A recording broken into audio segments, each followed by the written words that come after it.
Right, Rodel? I know. Our third speaker is Rodel, and to talk about his project is going to be Marcus' show. Let's listen to Marcus.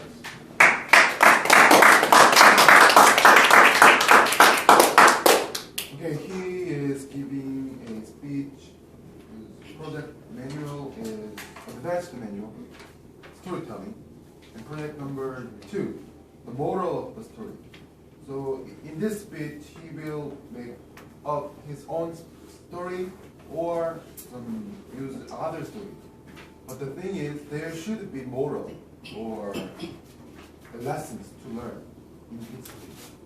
So his speech objectives are, first, to understand that a story can be entertaining yet display moral values. 2, to create a new story that offers a lesson or a moral. 3rd, to tell the story using the skills developed in the previous 2 projects. Time will be 5 to 7 minutes. Good luck for that. Okay. Rodel Cuaton. It's okay to give up. It's okay to give up. Rodel Cuaton.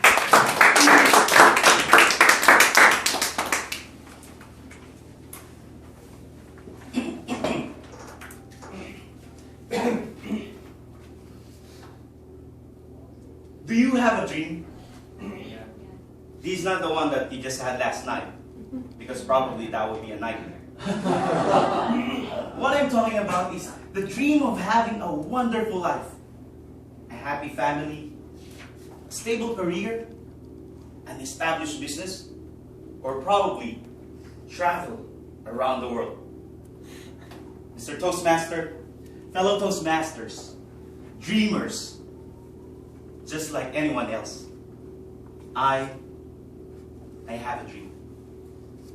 Even though I already look wonderful, I still dream of becoming even more wonderful, go where others cannot follow, powerful in my own right. And it all flourished the moment I entered the university. Education was, I believe, my key to my success. Bachelor of Science in Chemical Engineering. Now don't talk to me if you're not an engineering student. That's what I think. I was top of the class, totally unstoppable. People are saying that I almost defied gravity because of my grades. Soaring, flying. But there's a law in physics that states anything that goes up must come down. And just before I go far away from the ground, I fall flat on my face because gravity pulled me down, together with my broken dreams. We hit a financial storm that crippled our lifestyle dramatically. It even came to the point that we were dirt poor, and we have decided to sell our house, and still not having food on the table. Poor investment. Having a sick family member. All of us, we were 5, and we were all studying. My dream was like a ball of glass shattered into pieces.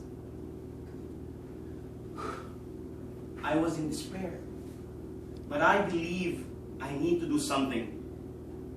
Things that I have not done before for me to be where I want to be. So at a very young age, 17, I worked in various restaurants.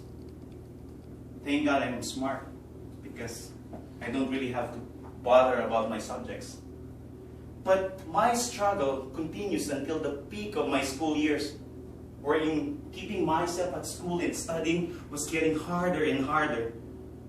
My friends poke fun of me because I sleep in the class, while others were a little bit worried because of my situation.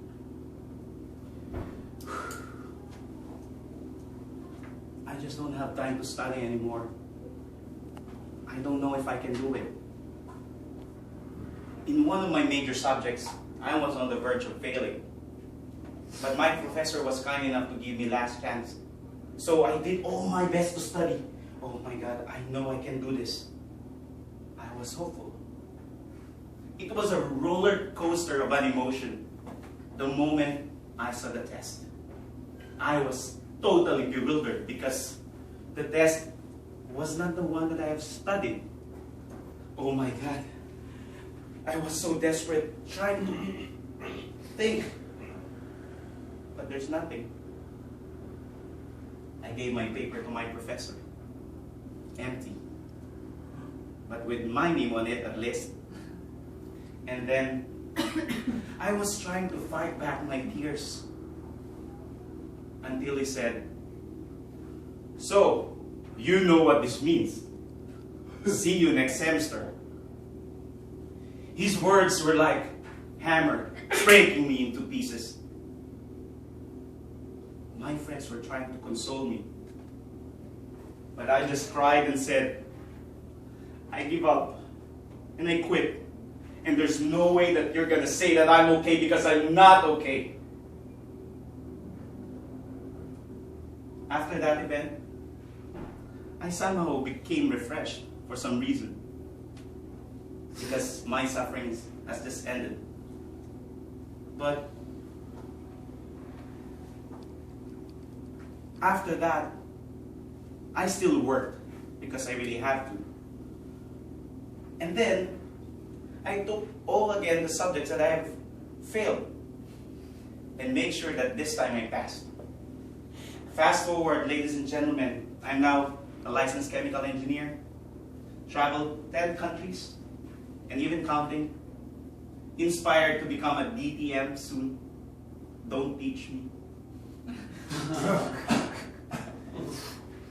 Thankful because these experiences would not, if this experience didn't happen, I would not be the person I am today. As I try to look back at my experience, there's a question in my mind. Is it okay to give up? And my answer is yes. It's okay to give up, but you need to be prepared with two questions. When and where? There are times when we try to hold back on something and think we can do it, but it eventually destroys us and break us apart. Know when is the right time to jump the ship. But you just don't quit right then and there. Of course, you need to have a plan. You need to know where to go and don't just leave yourself empty-handed. Fellow Toastmasters and dear guests, do you have a dream? And have you achieved it so far? Did you just encounter some trials, just like what I had? And in the process, you decided to quit? I did. But it allowed me to pause, refocus, and reform my broken glass. Giving up is not really a sign of weakness, but instead, a noble act of accepting your own limitation. Because this can make, you can make as a weapon in the future, a valuable weapon that you can use in order for you to succeed and eventually achieve your ultimate dream. Mr. Toastmaster.